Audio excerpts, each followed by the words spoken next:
നമുക്കിന്ന് ചോക്കോബാർ എങ്ങനെ വീട്ടിലുണ്ടാക്കാം എന്ന് നോക്കാം. ഇനി അതിനാവശ്യമായിട്ടുള്ള ഇൻഗ്രീഡിയൻസ് എന്തൊക്കെയാണെന്ന് നോക്കാം. Chocolate 1/4 cup, heavy whipping cream 2 cup, condensed milk മധുരത്തിനനുസരിച്ച്, വനില എക്സ്ട്രാക്റ്റ് 2 ടീസ്പൂൺ, വെളിച്ചെണ്ണ 1 ടീസ്പൂൺ. ഇനി ഇതെങ്ങനെ തയ്യാറാക്കാമെന്ന് നമുക്ക് നോക്കാം. ആദ്യം നമുക്ക് ആ ചോക്ലേറ്റ് ഒന്ന് ഉരുക്കിയെടുക്കാം. അതിനായിട്ട് ഒന്നെങ്കിലും നമുക്ക് ഡബിൾ ബോയിലിംഗ് മെത്തേഡ് ഉപയോഗിക്കാം. അതായത് നമ്മൾ തിളച്ച വെള്ളത്തിൻ്റെ മുകളിൽ പിടിച്ചിട്ട് ഉരുക്കിയെടുക്കാം. ഇല്ലെന്നുണ്ടെങ്കിൽ മൈക്രോവേവിൽ 1 മിനിറ്റ് വെച്ചിട്ട് നമുക്കിത് മെൽറ്റ് ചെയ്തെടുക്കാം. അത് മൈക്രോവേവിൽ വെക്കുവാണെങ്കിൽ ഇടയ്ക്കൊന്ന് നിർത്തിയിട്ട് വീണ്ടും ഒന്ന് മിക്സ് ചെയ്തിട്ട് വെക്കണം. ഇപ്പോൾ നമ്മുടെ ചോക്ലേറ്റ് നന്നായിട്ട് മെൽറ്റ് ആയി കഴിഞ്ഞു. ഇതിപ്പോൾ കുറച്ച് തിക്കായിട്ടുള്ള കൺസിസ്റ്റൻസിയാണ്, കുറച്ച് കട്ടി കൂടുതലാണ്. അപ്പോൾ നമുക്കൊരു ഇതിൽ കുറച്ചൊന്ന് ലൂസാകുന്നതിനായിട്ട് ഇതിലേക്ക് നമുക്ക് കുറച്ച് വെളിച്ചെണ്ണ ഒഴിച്ചു കൊടുക്കാം. വെളിച്ചെണ്ണ ഫ്രിഡ്ജിൽ ചോക്ലേറ്റിൻ്റെ കൂടെ ചേർന്ന് കഴിഞ്ഞാൽ പെട്ടെന്ന് തന്നെ തണുപ്പിൽ സെറ്റാവും. ഇതിൽ നമ്മൾ ഈ ചോക്ലേറ്റ് ലൂസാകുന്നതിനായിട്ട് ഒരിക്കലും വെള്ളം ഉപയോഗിക്കരുത്. വെള്ളം, ബട്ടർ അതൊന്നും. വെളിച്ചെണ്ണ ഇല്ലെങ്കിൽ മാത്രം റിഫൈൻഡ് ഓയിൽ യൂസ് ചെയ്യും. ഇതാണ് പോപ്സിക്കിൾ മോൾഡ്. ഇതിപ്പോൾ നമുക്ക് ഷോപ്പിലൊക്കെ വാങ്ങാൻ കിട്ടും. ഇതൊന്ന് ഫ്രിഡ്ജിൽ വെച്ച് തണുപ്പിച്ചെടുക്കാം. അതിന് ശേഷം അതിലേക്ക് നമുക്ക് ഈ മെൽറ്റ് ചെയ്ത് വെച്ച് ചോക്ലേറ്റ് ഒഴിച്ചു കൊടുക്കാം. ചോക്ലേറ്റ് നന്നായിട്ട് ആ മോൾഡിൽ ഫുള്ള് കവറാകണം. ഞാനിത് ഓൾറെഡി ഫ്രിഡ്ജിൽ വെച്ച് തണുപ്പിച്ച മോൾഡാണ്. അപ്പോൾ പെട്ടെന്ന് തന്നെ ചോക്ലേറ്റ് സെറ്റാവും. ഇനി നമുക്കിത് ഒഴിച്ച് ഫുള്ള് കവറായിട്ട് ബാലൻസ് ഉള്ളത് തിരിച്ച് അതിലോട്ട് തന്നെ ഒഴിച്ചെടുക്കണം.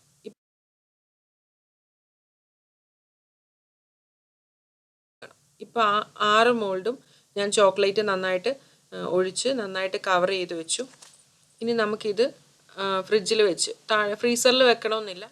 ഇതിനുള്ളിലെ ഫില്ലിങ്സ് ഉണ്ടാക്കുമ്പോഴത്തേക്ക് അതുവരെ നമുക്കിത് ഫ്രിഡ്ജിൽ വെച്ച് തണുപ്പിച്ചെടുക്കാം.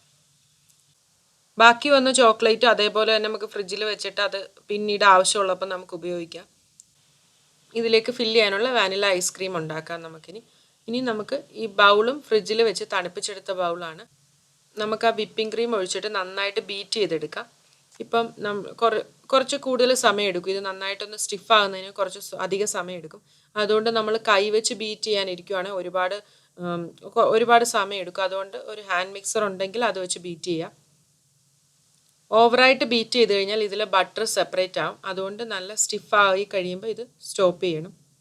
ഇപ്പോൾ ഏകദേശം ആയി തുടങ്ങി. നമ്മൾ ഇടയ്ക്ക് ഒരു പകുതി നമ്മൾ ഒരു 5 മിനിറ്റൊക്കെ ബീറ്റ് ചെയ്ത് കഴിഞ്ഞാൽ ഇടയ്ക്കിടയ്ക്ക് വേണമെങ്കിൽ ഫ്രീസറിലോ പെട്ടെന്ന് വെച്ച് ഒന്ന് തണുത്തിട്ട് വീണ്ടും എടുത്ത് ബീറ്റ് ചെയ്യാം. തണുപ്പ് കൂടുമ്പോൾ കുറച്ചും കൂടെ പെട്ടെന്ന് ബീറ്റ് ചെയ്ത് കിട്ടും.